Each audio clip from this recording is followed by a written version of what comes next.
We're going to have a lot of storms. And by the way, there's going to be a lot more storms that develop after what you see on the radar right here. So right now we have one severe thunderstorm warning that's going to be up by Ponca City. This is for quarter-size hail and winds of 60 near Perry, up towards Perry Airport, tracking up towards Sooner Lake here. There is Shane Helton. Shane and Jason have been watching this. This warning goes until 5:45, and as of right now, this is the only severe storm that we have in the state. Doesn't mean we can't get a few more here. A little bit of an inflow notch, just not tornado warned, and it is quickly tracking up towards Sooner Lake here. And so this is all right along a cold front. So 5:45 in Sooner Lake, and then we go into Fairfax there by 6:32. Again, with that storm, and that hail core is right on top of Perry Airport. All right, let's pull on out here. Let's go down in the Kingfisher, where we've been watching a storm that has had some persistent rotation. Not enough to trigger a tornado warning, but there will certainly be some strong winds that come into Kingfisher right now. Amanda has been watching that cell, and you can see the strongest it will be in between Omega, Alpha, and Kingfisher. Here's your rotation. And again, it has been rotating for a while, but not strong enough to pop a tornado warning with this one. And then as we go down the line here, we're watching another storm as well. So tracking this cell in Kingfisher goes in the Cashin at 5:51 and then Crescent by 6:04. Let's check in with Sky 5, Chase Rutledge, who's been watching a cluster of storms south and west of Oklahoma City, or southwest of Oklahoma City. Chase, how are things up in the air right now?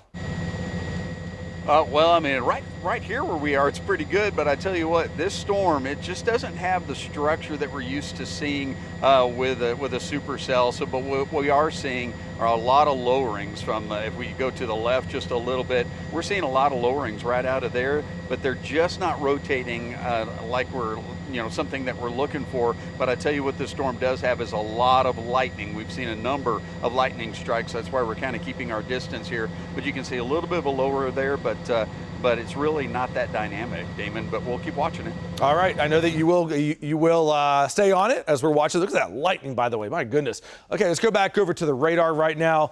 And so tracking this into Minco at 6:02, Union City at 6:10. And you can see a couple thunderstorms there lining up right behind it. All right, let's show the bigger picture right now. Again, as of right now, we don't have any tornado warnings. We're still watching that spin there in Kingfisher. Amanda is right on it, and then we have additional cells here popping up down to the southwest. Let me walk you through the next couple of hours, and after sunset, what's going to happen. Severe thunderstorm watch remains in effect until 10 o'clock. Doesn't mean that we still can't get a tornado threat out of it. Right now, our tornado index remains low. It's at a 2 on a 1 to 10 scale. Still going to watch for wind, 60 to 70 miles per hour. And hail size is now looking at about ping pong ball. So here we are right now, 5 and 6 o'clock. Thunderstorms from Stillwater, Oklahoma City, Norman, and Chickasha. This will continue to move to the east. And then as that moves to the east, we're going to go through a bit of a lull, and then we're going to see some additional development come in here as well, right along this cold front. So again, a bit of a lull, and then by about 8 and 9 o'clock, look at the redevelopment that just takes off here. This is where the flood threat really begins to become an issue, from the metro to Chandler down the Chickasha here. Any severe threat and intense winds would be right along the leading edge of this, the pink that you see on the radar.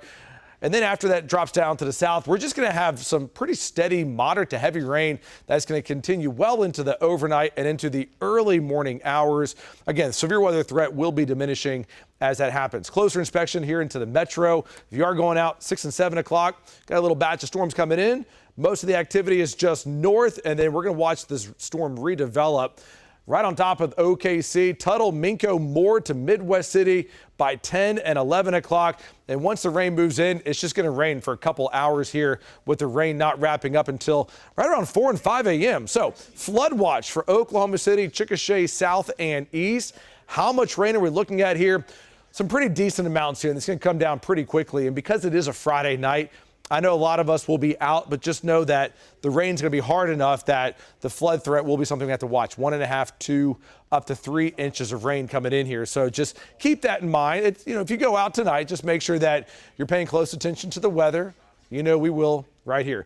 Tomorrow, cold front's going to swing through here, and temperatures are going to feel wonderful. Low to mid 60s, sunshine, looking at Easter, light winds, sunny skies.